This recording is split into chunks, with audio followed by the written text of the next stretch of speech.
You book your ticket to Bali, and then you saw the forecast. It's rain every single day.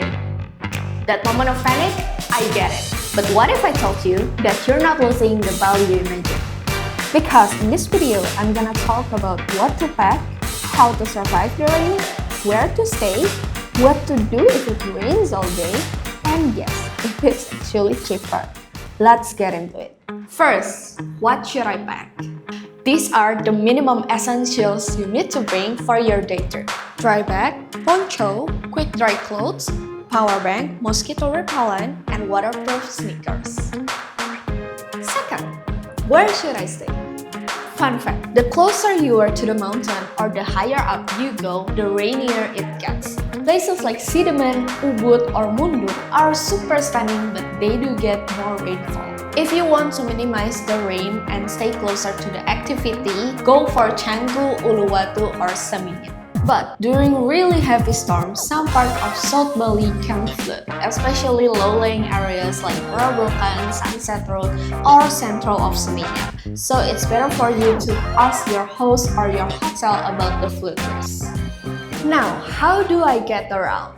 If you are going for a short trips, you can use Gojek or Grab. But if you are going far, like from Uluwatu to Ubud, it's better for you to hire a full-day driver or you can just rent a bike. Can I still do outdoor stuff? Yes, but go early because morning usually more clear.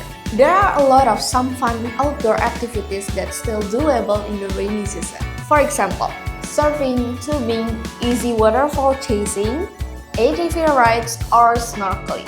Just a little reminder to avoid long hikes or boat rides during the storm. Okay, but what if it rains all day? Do not panic, no worries, because Bali also has plenty of cozy indoor activity. You can try cooking class in Ubud, make your own silver ring, try batik painting, play at an indoor fun lab, or indoor theme park. Or, if you're not in the mood for going out, you can just stay at your hotel or your bamboo villa listening to the rainfall, and it's gonna be super relaxing, super calm, and super satisfying. Now, how about the cost? The good news is, it's gonna be cheaper. From November to April, Bali hits its low season, except Christmas and New Year.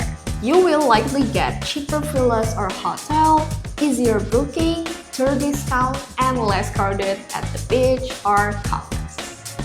So, is it still worth it? Honestly, yes. Rain in Bali is super dramatic but short. 1 hour it's pouring and then the next it's sunny again. And yeah, it can rain even during the dry season. So let's just plan it smart. Do your stuff in the morning and chill in the afternoon. Check description for details. Don't forget to like, share, and subscribe, or comment if you have any question. And I'll see you in Bali. Bye-bye.